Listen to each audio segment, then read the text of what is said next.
السلام عليكم ورحمة الله وبركاته. الحمد لله الذي هدانا لهذا نحمده ونستعينه ونستغفره ونؤمن به ونتوكل عليه ونعوذ بالله من شرور أنفسنا ومن سيئات أعمالنا من يهد الله فلا مضل له ومن يضلل فلا هادي له. أشهد أن لا إله إلا الله وحده لا شريك له وأشهد أن سيدنا ونبينا مولانا محمدا عبده ورسوله أما بعد. قال الله تبارك وتعالى في محكم تنزيل وفي القرآن المجيد بعد أعوذ بالله من الشيطان الرجيم بفضل بسم الله الرحمن الرحيم. وإذ يرفع إبراهيم القواعد من البيت وإسماعيل ربنا تقبل منا إنك أنت السميع العليم. صدق الله العلي العظيم وصدق رسول النبي الكريم ونحن على ذلك من الشاكرين والشاهدين வல்ஹம்துலில்லாஹி ரப்பில் ஆலமீன். புகழ் அனைத்தும் அல்லாஹ்வுக்கே உரித்தாகட்டுமாக. அவருடைய சலாத்தும் சலாமும் கருணையும் நமது நாயகம் நற்குணத்தின் தாயகம் நபிகளுக்கு பெருமானார் ரசூல் அக்ரம் தாஜிதாரே மதீனா ஸல்லல்லாஹு அலைஹி வஸல்லம் அவர்கள் மீதும் அவர்களுடைய குடும்பத்தினர்கள் சஹாபாக்கள் தாபீன்கள் தபா தாபீன்கள் சுஹதாக்கள் அவுலியாக்கள் முஸ்லிம்களான மூமின்களான நம் அனைவர் மீதும் இன்றும் என்றும் உண்டாகட்டுமாக. அல்லாஹ்வின் நல்லடியார்களே, அல்லாஹ்வுடைய மாபெரும் கிருபையினால் இஸ்லாம் என்ற மாபெரும் பொக்கிஷத்தில் அல்லாஹ் நம்மை பிறக்கச் செய்து அதற்குரிய வாழ்முறை சட்டங்களை நபிகள் நாயகம் ஸல்லல்லாஹு அலைஹி வஸல்லம் அவர்கள் மூலமாக அல் குர்ஆனின் மூலமாக நமக்கு வாழுகின்ற முறைகளை எல்லாம் சொல்லிக் கொடுத்து எவ்வாறு வாழ வேண்டும், எதையெல்லாம் தவிர்த்து கொள்ள வேண்டும் என்பதை வழிகாட்டி வந்திருக்கிறார். அந்த வகையில் இந்த ஆண்டின் மகத்துவமிக்க ரமலான் என்பது நம்மை நெருங்கி வந்து கொண்டிருக்கிற காலத்தில் ரஜப் என்பது ஷாபான் என்பதும் ரமலானுக்காக வேண்டி நம்மை தயாரிப்பு செய்து வருகின்ற ரமலானில் எந்த அமல்களையும் தவறவிட்டுவிடக் கூடாது என்பதற்காக நாம் உடல் ரீதியாகவும் அனைத்து வகையான தயாரிப்புகளை செய்து ரமலானுக்காக வேண்டி ஆயத்தமாகுவது நம்முடைய பொறுப்பாக இருக்கிறது. மனித வாழ்க்கையில் 3 பருவங்களை நாம் கடக்க வேண்டியது இருக்கிறது. முதலாவது, எது நல்லது எது கெட்டது என்பதை புரிந்து கொள்ளாத குழந்தை பருவம். அதற்கு அடுத்து மிக முக்கியமான பருவம் இளமை பருவம். மூன்றாவதாக காடு வாவா வீடு போவோ என்கின்ற முதுமை பருவம்.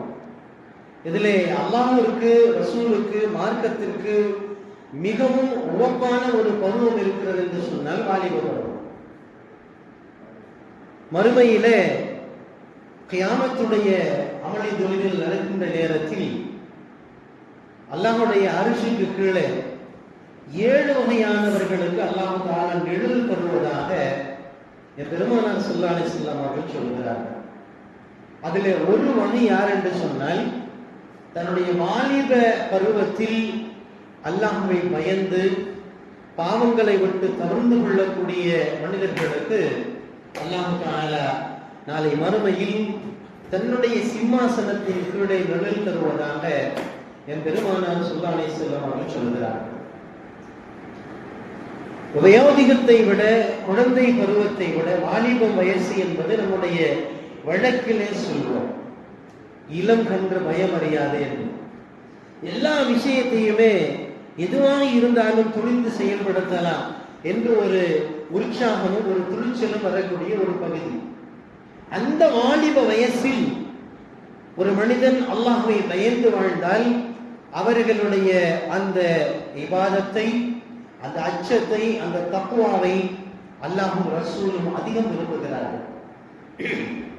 நமக்கெல்லாம் தெரியும், வயோதிக காலத்தில் தான், ஒரு காலத்தில் நம்முடைய பகுதிகளில் ஹஜ்ஜுக்கு செல்வதாக இருந்தால் 50 வயது 60 வயது என்று சொல்வார்கள்.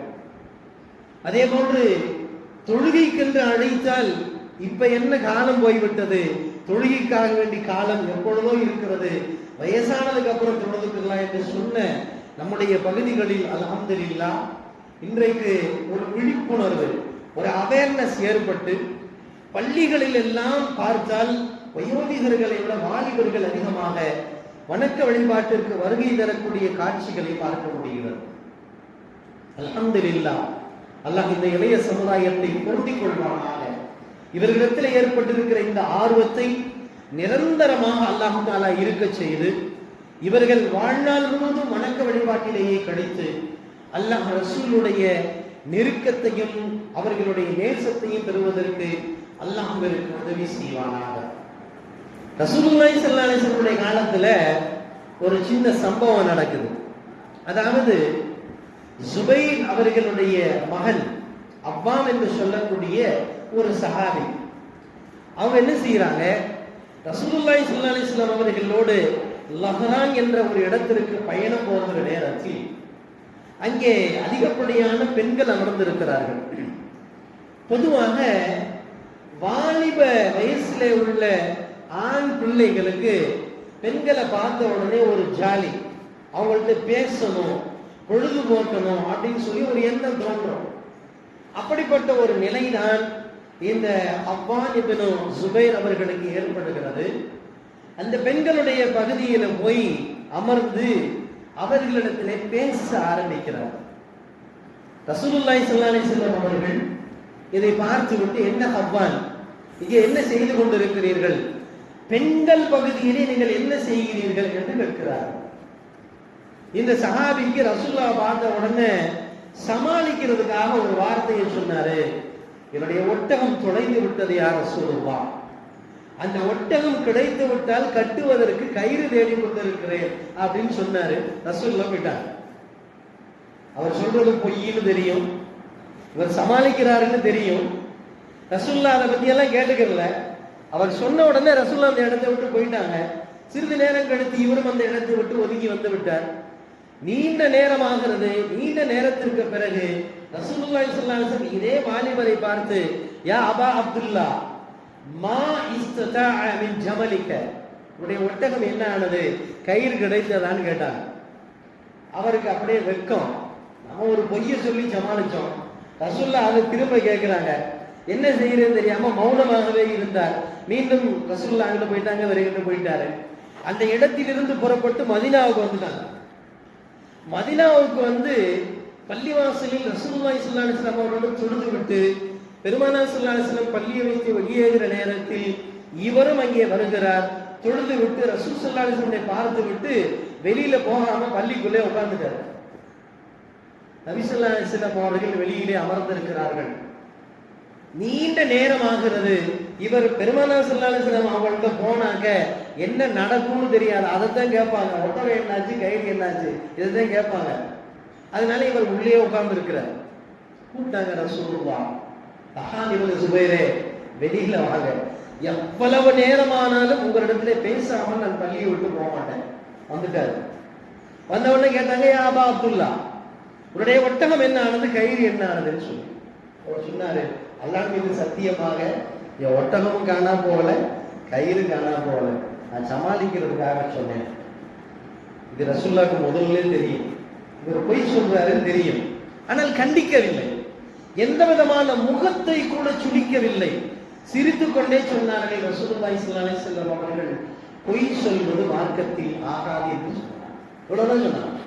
பொய் சொல்வது விளையாட்டுக்கு கூட, நகைச்சுவைக்கு கூட பொய் சொல்வது மார்க்கத்தில் தடுக்கப்பட்டிருக்கிறது என்று சொன்னார்கள். அவர் வெட்கித்து அன்றைக்கு சொன்னார், இன்றிலிருந்து நான் மரணம் வரைக்கும் பொய் சொல்ல மாட்டேன் யா ரசூலுல்லாஹ் என்று சொன்னார். இந்த அழகிய அணுகுமுறையில் பெருமானார் ஸல்லல்லாஹு அலைஹி வஸல்லம் அவருடைய இந்த ஆக்டிவிட்டிஸ், இந்த நடவடிக்கை இருக்கிறதே, ஒரு வாலிபரிடத்திலே அவர்கள் நடந்து கொண்ட கனிவு, அவர் வாழ்நாள் முழுவதும் பொய் சொல்லக்கூடாது என்ற நல்ல நிலைமைக்கு தள்ளப்பட்டார். நமக்கு என்ன சொல்லப்படுகிறது, ஒரு வாலிபர்களுடைய வயசு ஒரு போர்ல இருந்து வந்து ரசூலுல்லாஹ் ஒரு போர் முடிஞ்சு வந்த உடனே அந்த போர்ல இருந்து கிடைத்த கனிமத் பொருட்களை புதிதாக இஸ்லாத்துக்கு வந்தவங்களுக்கு நிறைய கொடுத்துட்டு பரம்பரையா இஸ்லாத்துக்கு இருந்தவர்கள் கொஞ்சம் கொடுத்தாங்க. இதுல சில வாலிபர்கள் வந்து முன்முறுத்த ஆரம்பிச்சாங்க. என்ன இந்த நபிக்கு அல்லாஹ் பாவத்தை மன்னிக்கட்டும் அப்படின்னு சொன்ன உடனே ரசூலுல்லாஹ்வுடைய காதுக்கு செய்தி போகிறது. என்ன செய்தி? என்ன இப்படி பேசிக் கொண்டீர்கள் யா ரசூலுல்லாஹ்?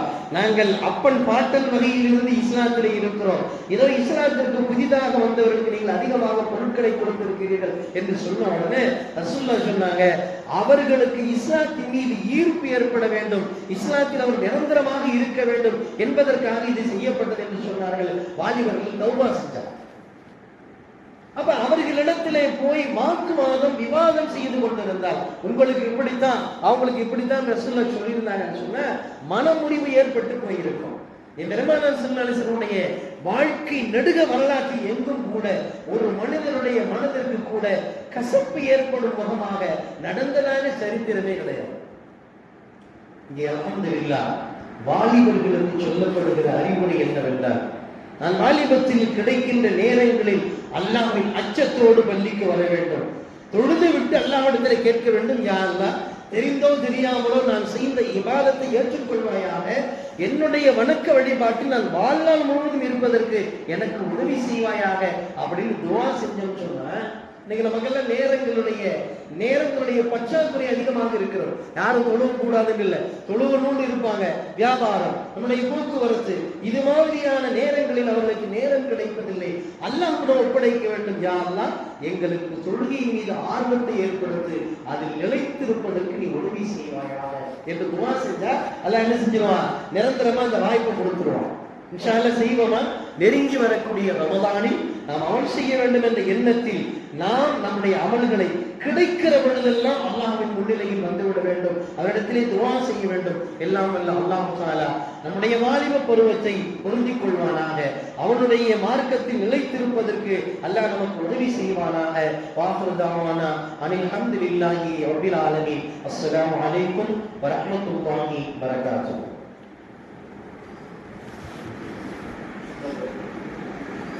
சொன்னது உங்களுக்கு